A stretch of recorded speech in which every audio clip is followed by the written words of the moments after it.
When I'm travel journaling, I often will concentrate on the palm trees if I'm lucky enough to be in an environment where they grow, because I think they're so poetic, so lyrical, so graceful, and so different from anything I see in Colorado.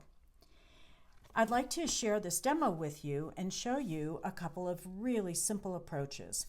And for this, I'm just going to use my watercolors that I travel with and a micron pen. Any permanent ink pen will do. I like something with a smaller nib, and I like working with a pen that's PN, that stands for plastic nib. Just playing with the silhouette of a palm tree can be very satisfying, especially if you are working from memory and you just want to include some dark, dramatic shape on top of a watercolor drawing. So a silhouette is really a nice approach. It's helpful to consider three parts of a palm tree: the trunk, this center section, and the fronds. Palm trees are divided into two categories: those with palmate fronds, where they're like fans, or those with pinnate fronds, where they're more like feathers. I'm going to focus on a date palm because that's what is primarily growing in Morocco. And the date palm not only has the trunk with a lot of texture from where the fronds have either shed off naturally or been cut. At the top is this kind of floral bunch, and out of that comes the dates. And there are these little tendrils, and the dates come down here, and then the fronds grow up out of that. Here's a photograph of what those dates look like, and there's a million varieties, okay, maybe 60 varieties of dates that are edible. Here you can see some of them. So these clusters of fruit might look a little different, might be a different color, different size, but frankly, they're up so high from where you're normally going to be standing. Unless you're in a date farm, you're not really going to see that, except to know that it's a lot of texture under the fronds. So the first thing to consider is, what's the proportion of the palm tree you want to sketch? Take a look at the trunk and determine if the trunk is more than half the length of the entire image. In this quick sketch, I put the halfway mark is about here, and you'll notice that the fronds are above the halfway mark compared to this long, long, long trunk. So take a look at the proportions and just sort of get that in your head.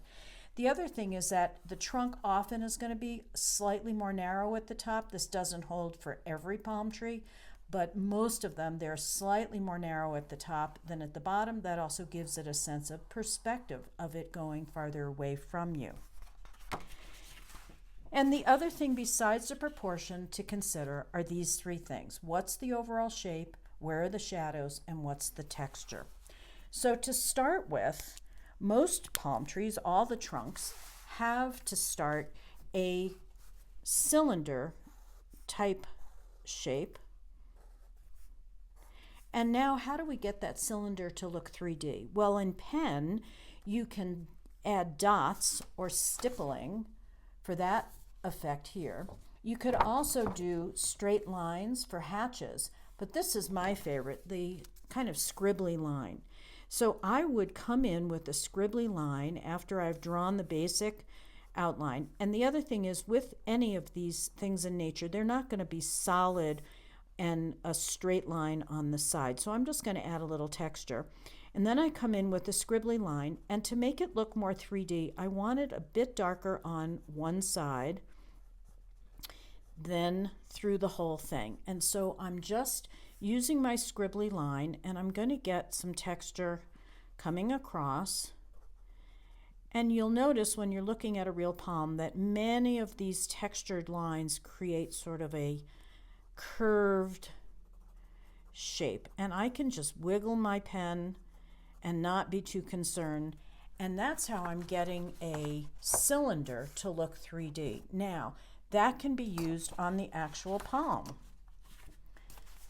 So here's the palm tree where I drew the outside shape of the trunk and made sure that it was uneven, and then I came in with my texture. And one of the marvelous aspects of travel sketching is that you just want to give a hint of something. You don't have to overwhelm yourself with all the details. Look at this palm tree. I only came in every few spaces to show that texture. I didn't have to do each one. Same here. I did a little more texture, concentrating on one side, in this case the left side, so that it looks like the sun or the light is shining from the right. Now for this section, I've really just scribbled and tried to make that a lot darker. Again, if there are actual dates up here, they're gonna just appear as a bunch of textured kind of elements, but you don't have to draw each individual thing. Now the fronds are great fun.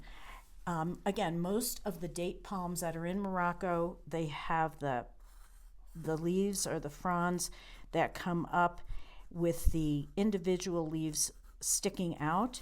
But honestly, you don't really have to draw that. You can just give the sense of overlap and movement, and that looks like a palm tree to me. I don't have to give all those details of each individual leaf. On this one, you can see a few more details just to get the shape, and that was all I needed. And then I'm going to add the water. Here, I'll do one from start to finish for you so that you can see the process.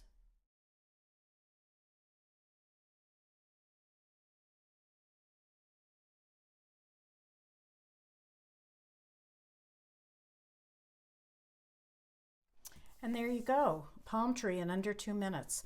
You'll notice that I'm not particularly careful with exact local color. I'm just playing with some of the colors that jump out to me, and I'm working very quickly. You'll also notice that I'm putting more of a blob over the fronds just to give the feel. I'm not worried about painting in each individual frond. And I just want to be sure that I've got this value, the darks going to lights, included in my shadow. I know you're going to have a blast painting or sketching or just recording the palm trees that you see on vacation. And remember that you're just developing your own shorthand so that when you look at this page in your travel journal, you're brought back to the memory of it. If you wanted an exact replica, just use your camera. But for some feeling of where you've been and to emphasize the memory piece, the part where you're creating memories in your page, then just go for it and develop your own shorthand in this simple subject.